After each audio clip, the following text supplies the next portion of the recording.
வாக்குச்சாவடி முகவர்கள் கூட முறையாக இல்லாத கட்சி பாஜக என விமர்சித்துள்ள தென்சென்னை அதிமுக வேட்பாளர் ஜெயவர்தன், பிரதமரின் தமிழ்நாடு வருகை, ரோட் ஷோ உள்ளிட்டவற்றால் வாக்கு சதவீதம் உயராது என விமர்சித்துள்ளார். அதற்கு பதிலளித்துள்ள தமிழிசை சவுந்தரராஜன், பாஜகவின் ரோட் ஷோவால் தான் வாக்கு சதவீதம் உயரப்போகிறது என தெரிவித்துள்ளார். பிரைம் மினிஸ்டர் வந்துட்டு போது எந்த விதத்திலும் தாக்கம் ஏற்படுத்தாது. ஏன்னா மக்கள் மத்தியில் அது பேச்சு பொருளாக இல்லை, ஊடகம் தான் அது குறித்து பேசுது. ஒரு அடிப்படையாக ஒரு தேர்தலில் வெற்றி பெற வேண்டும் என்று சொன்னால் அதற்கு ஒவ்வொரு பூத் லெவலில் கழக தோழர்கள் இருக்க வேண்டும்.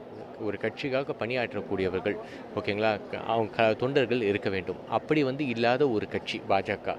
ஒரு கிராஸ் ரூட் லெவலில், ஒரு பூத் லெவலில் அவங்களுக்கு வேலை செய்கிறதுக்கு ஆட்களே கிடையாது.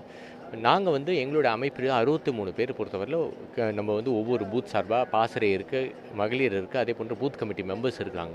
இவங்கெல்லாம் தினமும் களப்பணி ஆட்டிகிட்டு இருக்காங்க. ஸோ இது ஒரு பக்கம் இருக்க வேண்டியது. இன்னொரு பக்கம் நம்ம பார்க்க வேண்டியது என்னவென்று சொன்னால், பிஜேபி பொறுத்தவரை மக்கள் மத்தியில் ஒரு பேச்சு பொருளாகவே இல்லை. ஸோ பேச்சு பொருளாக இல்லாத ஒன்று, ஊடகம் தான் பேசிகிட்டு இருக்கீங்க. அது குறித்து பேச்சு பொருளே இல்லாத ஒன்று எப்படி ஈடுபடும், எப்படி அவங்களுக்கு வாக்கு சதவீதம் அதிகமாகும்? நான் என்ன சொல்கிறேன்னா, அவங்க வாக்கு சதவீதமே அதிகம் இருக்காது. அவங்க ஜெயிக்கின்ற இதுக்கு நீங்கள் போகவே தேவையில்லை. ஜெயவர்தன் சும்மா பொய்யா பேசிகிட்டு இருக்காரு. அந்த தம்பி சிப்பட்டு அவர் கொண்டு வந்தாராம், இஎஸ்ஐ ஹாஸ்பிட்டல் அவர் கொண்டு வந்தாராம். இதில் எல்லாத்துலேயும் என்னோட பங்கு இருக்குது. ரோட் ஷோவை பற்றி ஏன் விமர்சனம் பண்ணுறாங்க? ரோட் ஷோவில் பாதிப்பு இல்லை, எந்த தாக்கம்லாம், சும்மா இருக்க வேண்டியது தானே. ரோட் ஷோ மிகப்பெரிய தாக்கத்தை தமிழகத்தில் ஏற்படுத்தி இருக்கிறது.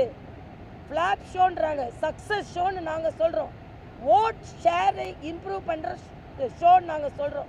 அதனால் அவங்க ரொம்ப சோகமாகிட்டாங்க. ஆக அவர்களுக்கு சோகத்தை ஏற்படுத்திய ரோட் ஷோ, எங்களுக்கு உற்சாகத்தை ஏற்படுத்திய ரோட் ஷோ. உடனுக்குடன் செய்திகளை தெரிந்து கொள்ள சன் நியூஸ் பெல் ஐகானை கிளிக் பண்ணுங்க.